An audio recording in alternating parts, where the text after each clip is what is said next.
Good morning. Welcome to the Windsor Star News Cafe. I'm Don McArthur here with Dylan Kristy and our special guest, Tony Azar. Welcome to the show. Thank you very much. Yeah. Nice to have you. Yeah, he's running for deputy mayor in Tecumseh. He's promising new leadership, new vision, new opportunities. Tony, this is your first time running for office. How come you're doing it? It is my first time, and I did some research on the stats of Tecumseh in the last couple of years, and what I found it was alarming. 20% tax increase, 2.8% decline in population. Uh, 206 homes were built in 20 years, or sorry, 12 years, where Lakeshore built 2,300 homes, and 4 schools closing, so on and so forth. And there's also no housing for young working family with children. And proof of that is that we've lost 4 schools in the last couple of years, and Tecumseh schools have closed. So I am retired for 7 years. I've got a lot of energy left, and what I felt the town need is I could help, and I'm here to offer my service to pay the community back like I've always done in years past.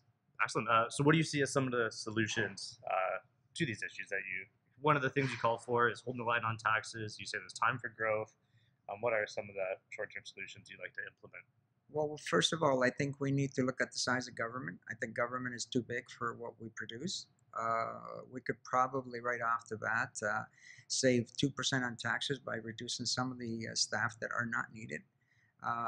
There's the bottom line is more taxpayers, not more taxes. And by that I mean more people. Like I said earlier, we need to provide affordable housing for young working families. So that they could, live in Tecumseh, build a home in Tecumseh, and stay in Tecumseh rather than moving out of Tecumseh and losing our schools. We need to provide housing for our seniors who wants to downsize. You get a seniors today, and I've been told that at the door, they got a home they sell for $500,000. They want to build a new one in Tecumseh. They would build one half the size, but they have to come up with another $100,000 on top to build a smaller house, and that's just not right. So these are the two segments of the market that the President Council is not taking into consideration. And these are things that we need to do right away. And if we do that, we increase our taxpayers, and then everything else will fall in place. Okay, one of the things you're calling for as well is more citizens and fewer councillors sort of on committees. Absolutely. I will be against any councillor on any committee with voting power. There should be one councillor on each committee that has no voting right, because right now we got the BIA, you got the Art of Eating, you got the Corn Festival. It's inundated with councillors, 4 or 5 on there, and a lot of times they're the majority. They do whatever they want, and it doesn't reflect the what the taxpayers want done. So what I'm saying is we need to get people from the community to be on those committees, and one councillor on each of those committees with non-voting power, so he could be the liaison between a council and between those committees. I'm against any councillor serving on committee with voting power. Excellent. One big issue that's come up in Tecumseh and surrounding communities surrounding Windsor is regional transit. Mayoral candidate Larry Horowitz even had a press conference yesterday calling for the improvement of Transit Windsor bus lines. What side of the fence do you fall on? I'm in favor of a transit system that would cover the county and the city. Yeah, absolutely.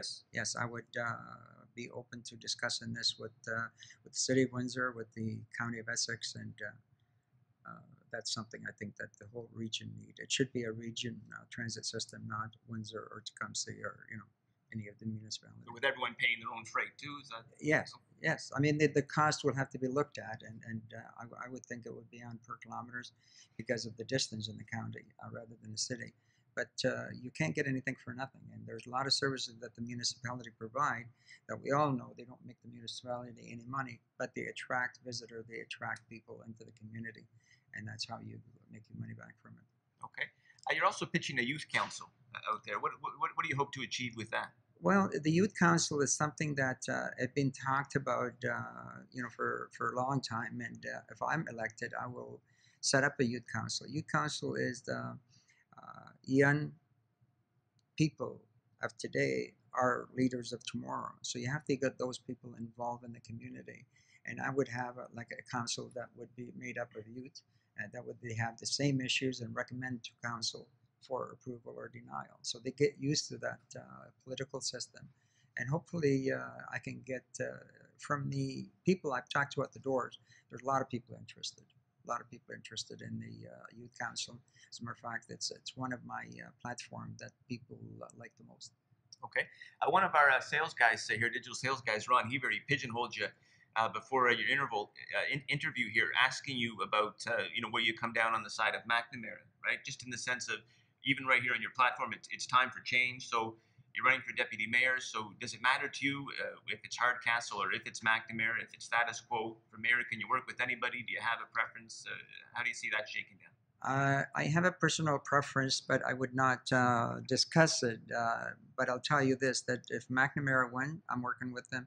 If Hardcastle win, I'm working with her as well. We need to change. When I say we need new leadership, I don't mean we need mayors and deputy mayors and council are all new. We need 3 or 4 new people on council that have common sense. Really, all we need is common sense on council, and I'm willing to work with anybody that is elected. Excellent. All right, well, we're in the home stretch. You're going door to door. How's that going? And very well. I'm surprised with the reception. I'm getting a really great surprise, and a lot of things. People walking up to the door, we're grateful you're running. Thank you for running, and the support has been tremendous. I can't ask for anything better than that. We were talking off camera. I really actually like this. You said you knocked on about 7,000 doors, and this, for a retired guy, who can, this is grueling work, and you say, that's it. The wife says no more after this. Yeah, no, the wife said, I'm behind you 100% on this run here, and if you make it, fine. If you don't, it's also fine. But she said, you're not running again. And I have to, happy wife, happy life. Exactly. And it's, so but what you're saying, like, if you want this, but you're not lusting after it, in the sense, like, if you lose it, if the taxpayers, if they don't vote for you, that's okay. You hope they do. You have a lot to offer, but this is not, you have other things in your life you could focus on. Absolutely. Absolutely. I got my family, got my grandkids that I think the world of, and I do part-time consultant to small businesses at no charge to help them get going. I got things in my life I can keep busy with, but I also can dedicate 5 days a week to the position if I'm elected, and it's up to the taxpayers. If they want me to represent them and get things moving in Tecumseh, prevent school closures, prevent tax increase, have more prosperous businesses in the town, because some of our businesses are suffering now as a lack of people. We lost 2.8% of the population, while Lakeshore gained 20%, LaSalle gained 13%. There's no reason for us not to be prosperous. And I really want to do something for the downtown of Tecumseh, because right now you drive through and you can't tell where's downtown in Tecumseh. Where is down? Is it on Tecumseh Road? It's supposed to be on Tecumseh and Lesbronge, but you drive through there and you don't see it, and that's something that it's a shame that nothing has been done about it up to now, and that'd be one of the things that would be pushing as well. Yeah, for sure. Now, Tecumseh is one of the municipalities that has the online voting. People have already voted. Do you know how many people have voted so far, and has that kind of offered any unique challenges or kind of? Well, as of yesterday afternoon, there are more than a couple thousand people that voted, but there's a lot of challenges. For example, I'll give you a story that happened to my wife. We went online to vote, and I voted. It was fine, like no problem at all.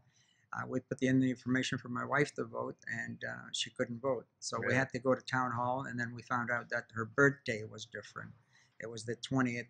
And not the 21st like it's supposed to be. We had that change. I've heard of people going to town hall, getting a pen, coming back and trying to vote. They were not able to vote. So there have been some glitches in it.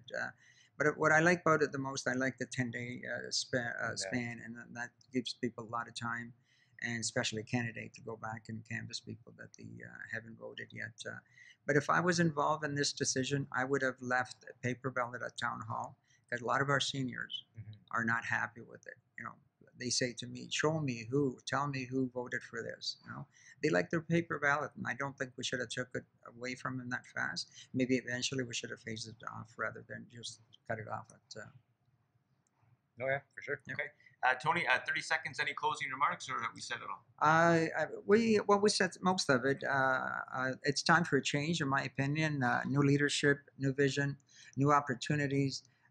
If you want all these things changes, then vote for Tony Azar for deputy mayor, because I have the experience, I have the know-how. I'm not a politician, don't have experience in politics, but I'm a very successful businessman, and I can really make things happen. Thank you very much. Okay, Tony, thanks very much for joining us. Thank you. You're welcome. We're Thank at the you for Windsor having Star me. News Cafe.